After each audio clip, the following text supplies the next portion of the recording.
మాజీ మంత్రివర్యులు తలసాని శ్రీనివాస్ యాదవ్ గారి ఆధ్వర్యంలో సికింద్రాబాద్ పరిరక్షణ కోసం శాంతి యాత్ర నిర్వహించాలనేటువంటి నిర్ణయంతో ముందుకు సాగుతూ ఉంటే రేవంత్ రెడ్డి ప్రభుత్వం అమానుషంగా అక్రమంగా ఎక్కడి వాళ్ళు అక్కడిని అరెస్టు చేస్తూ తెలంగాణ భవన్ నుండి మేము కూడా బయటికి వెళ్లకుండా నిర్బంధాన్ని కొనసాగిస్తూ ఉన్నది. నిర్బంధం అణచివేత అనేది అసమర్థుడి యొక్క లక్షణం.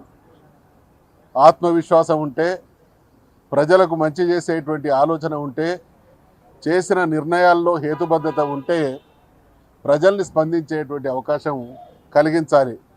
నిర్ణయాలు తీసుకుంటాం, ప్రజా వ్యతిరేకమైనటువంటి పాలన కొనసాగిస్తాం, ప్రశ్నించే వాళ్ళను అడ్డగిస్తాం, అణచివేస్తాం అనేటువంటి అమానుషాన్ని తెలంగాణ జాతి సహించదు అనేటువంటి విషయాన్ని హెచ్చరిస్తూ ఉన్నాం. తెలంగాణ జాతి వీరోత్సవ చరిత్ర రేవంత్ రెడ్డి ప్రభుత్వానికి తెలియదు. కారణం, తెలంగాణ రాష్ట్ర సాధనోద్యమంలో తప్పించుకొని తిరిగి ద్రోహం చేసినటువంటి ద్రోహులలో ఒకడు కాబట్టి ఇవాళ అదే ద్రోహానికి ఒడిగడుతూ ఉన్నాడు రేవంత్ రెడ్డి ప్రభుత్వం. సికింద్రాబాద్ విషయంలో మేము చిన్నప్పుడు ఎక్కడో తెలంగాణలోని మారుమూల గ్రామాల్లో పుట్టినటువంటి మాకు మొదటి నుండి హైదరాబాద్ లష్కర్.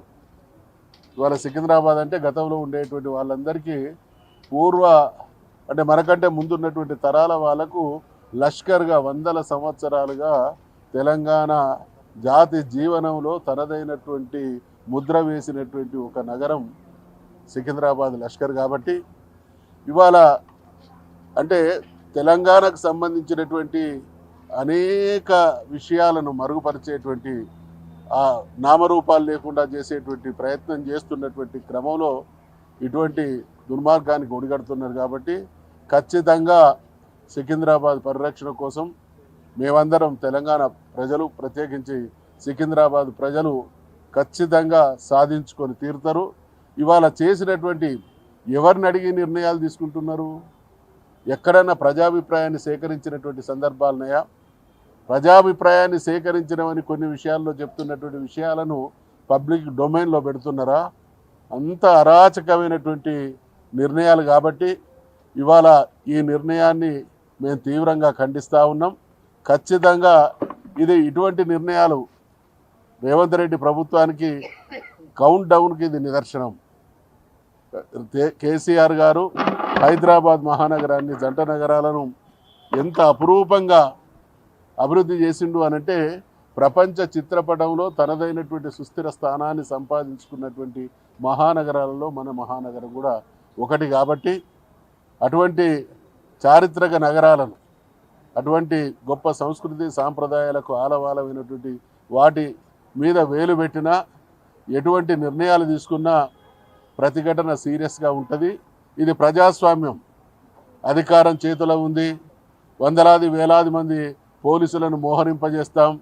మాట్లాడుతున్నటువంటి వాళ్ళను, మా విధానాలను వ్యతిరేకించేటువంటి వాళ్ళను అక్రమ అరెస్టులు చేస్తాం, ఇళ్లలోనే నిర్బంధం చేస్తాం అనేటువంటి ఈ అప్రజాస్వామిక ధోరణిని ఎవరు కూడా హర్షించరు. కాబట్టి ఇప్పటికీ హెచ్చరిక చేస్తూ ఉన్నాం, విజ్ఞప్తి చేస్తూ ఉన్నాం, పునరాలోచన చేయాలి. ప్రజాభిప్రాయానికి అనుగుణంగా ప్రభుత్వాలు వ్యవహరించాలి. భిన్నంగా వ్యవహరిస్తే మాత్రం జరగబోయేటువంటి పరిణామాలకు ప్రభుత్వమే బాధ్యత వహిస్తుంది అనేటువంటి హెచ్చరిక చేస్తూ తెలంగాణ జాతికి ఉన్నటువంటి వీరత్వం, ధీరత్వం ఒక్కసారి గుర్తు చేస్తూ ఉన్నాం. అనేక మంది తెలంగాణ ద్రోహులు తెలంగాణను అడ్డుకునేటువంటి ప్రయత్నం చేస్తే పోరాడి సాధించుకున్నటువంటి గడ్డల నిలయం ఈ ప్రాంతం. కాబట్టి మరొక్కసారి హెచ్చరిక చేస్తూ ఉన్నాం.